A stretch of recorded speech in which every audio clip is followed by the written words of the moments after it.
Hey guys, welcome back to my channel. How's your day going? I was just chilling now, listening to some Cimarelli. I'm just gonna do this whole thing vibe day. You know, chill vibes. Yeah, let's not do that. Anyway, welcome back to my channel. Second day of How to Train Your Dragon Week. Most excited week of How to Train Your Dragon Week that I have ever been excited for. I'm usually most excited for How to Train Your Dragon Week, but then again, I'm excited to always give you guys a new video. Is this crooked? There we go. And this week took a lot of planning that I've been doing in advance, and I've pretty much been planning since when I first started my channel. I wanted to do certain videos, and these were, well, one wasn't, but actually lots were some. Two of them were ones that I just thought of right off the bat. The other two kind of came to me as I was watching and thinking about How to Train Dragon, you know. But anyway, let's get into it.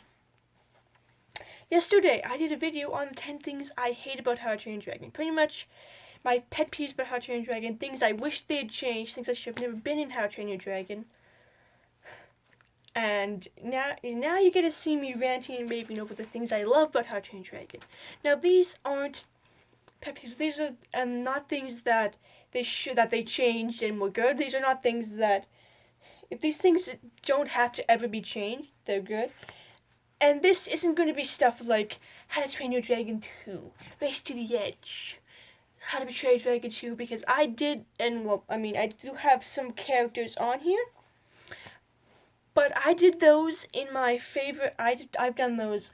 I've done top 10 Race to the Edge episodes and Rise of Brick episodes. I've done my favorite elements of How to Train Your Dragon, so I won't be going over like How to Train Your Dragon is great because of this book. No.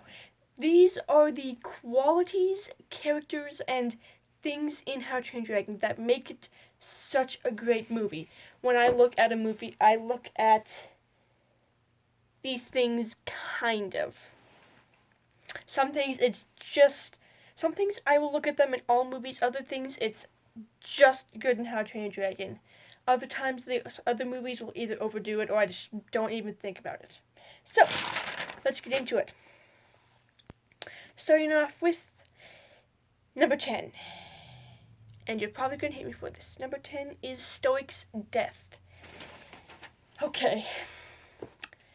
Usually when TV shows or movies kill off characters, they can be doing something really, really, really risky. If it's in a TV show and they kill off a main character, like When Calls the Heart killed off Jack, Heartland killed off Ty, they're taking out a big risk because those are usually people's favorite characters, and when they kill off a character, it ends viewership. Also, when they kill off characters in movies, like I haven't seen any Avenger movies, but I do know that in the last 2 Avenger movies,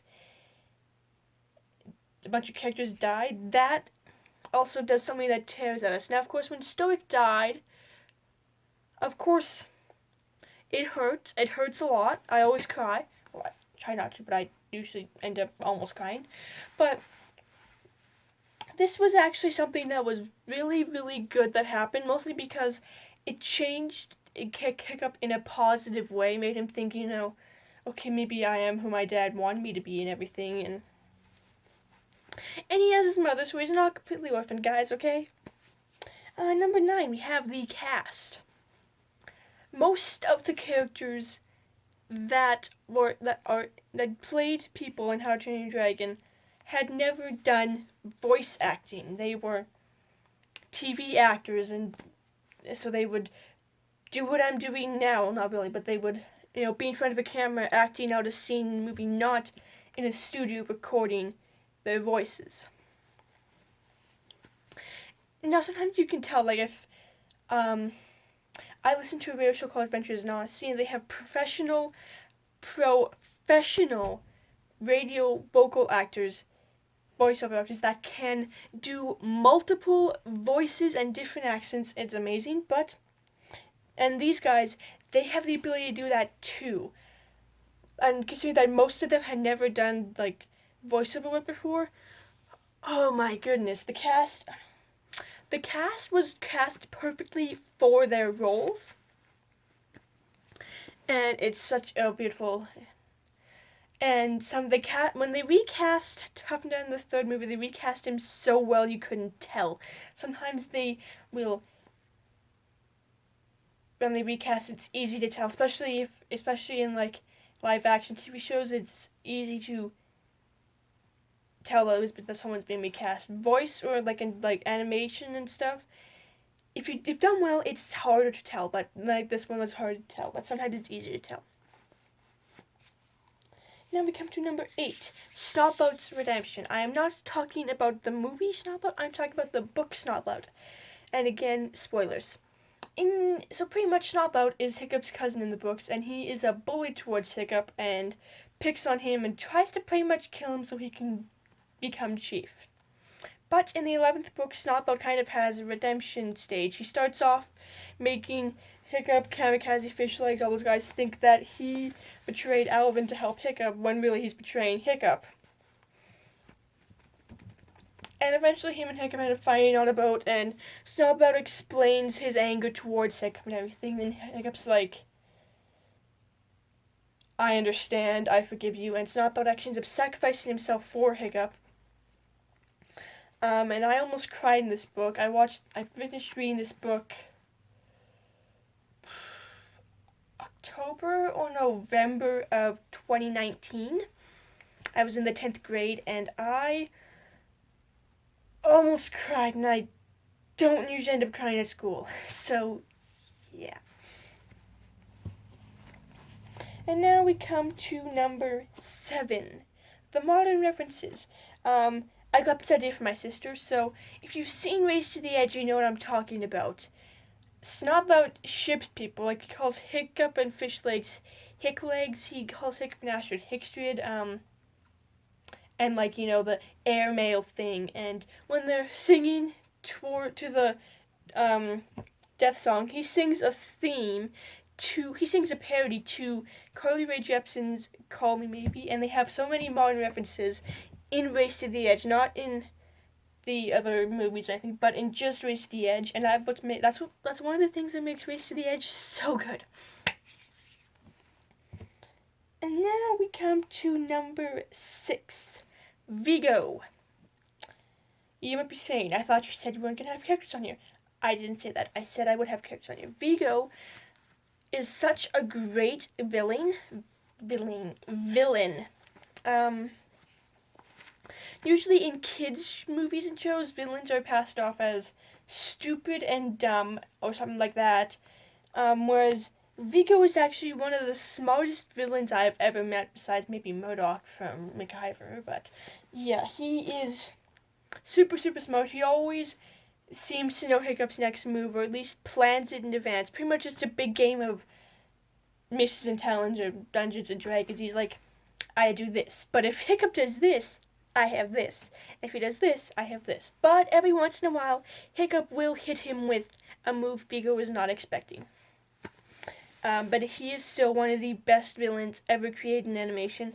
If you saw my Animation Month videos, you know that when I ranked villains in DreamWorks and Disney movies, he was number 1.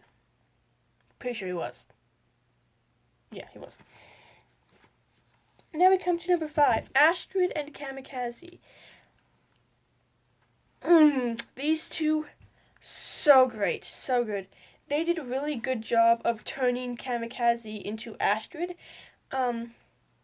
Usually with book and movie, sometimes they change the personality a little bit. Hiccup, they didn't actually do it at all.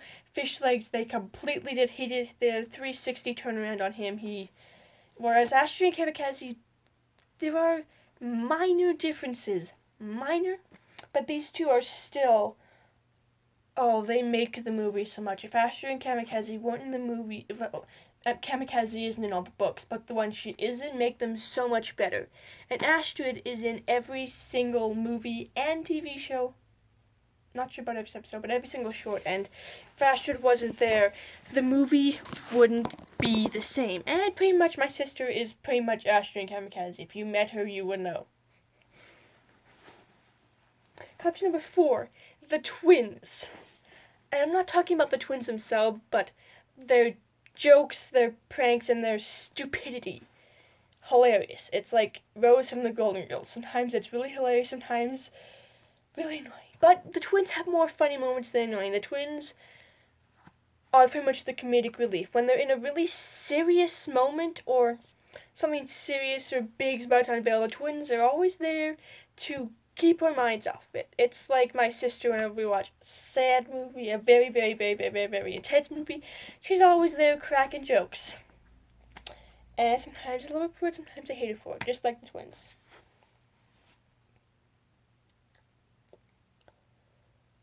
Oh, I just realized maybe I should have replaced something there. Number 3 is Astrid. Astrid is a really, really, really good relationship. I like the way that they took that and you kind of turn, Hiccup and Kamikaze as a friendship into Hiccup and Astrid into a relationship, romantic relationship. And it is very, very, very well done. If I had to give a list of my favorite TV show / movie relationships, these guys would probably be in the top 5, along with other people that I can't think of right now. Number 2, the music. If you have seen if you've heard the soundtrack on YouTube or Spotify or wherever else they have the soundtrack, or you've watched the movies, you know what I'm talking about. The music is so good. John Powell did a really good job. So last semester in school, I had work experience, and I was typing out a bunch of documents for my instructor, who was a teacher, and she said that I could put on music, so I put on the How to Train Your Dragon soundtrack. The second one is the best, but the first one and second one are the best. Third one, haven't really listened to it, so not really sure. And even the Race to the Edge, which is mostly just recycled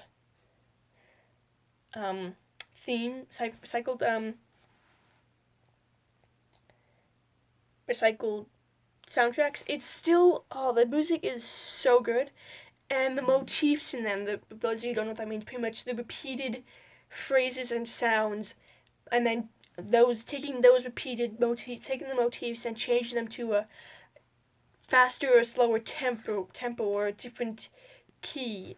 Oh, it's so genius and so number 1 is kind of a joint. We have the themes and the animation. The animation, I don't think I need to explain. The fact that they were able to animate every single strand of hair, every single blade of grass, every single wind, every stream of wind, every single dragon wing. Oh, it's so beautiful. I don't need words to explain it. Finally, a part of number 1, the themes. The themes in How to Train Your Dragon are so great. Now, if you may remember yesterday's video, you know that I said that the How to Train Your Dragon theme isn't the best, but I can tolerate it. It's somewhere in the middle of hate and love. But the themes in Race to the Edge, the first 2 movies, and so great. They do a really good job with their themes. If a movie or a book doesn't have a good theme or message, I scrap it. I'm sorry. Theme is one of the most important things to me because we all have certain things we value. We all have certain things that we think more important than the others. For me, it's certain themes and stuff that is important to me. Of course, when it comes to novel studies in school, I don't really have a choice, but I live with it. So that's going to be pretty much for this. That's going to be pretty much it for this video. Be sure to give this video a like, subscribe, and hit the notification bell, and I will see you tomorrow for a special fanfiction video. Alright.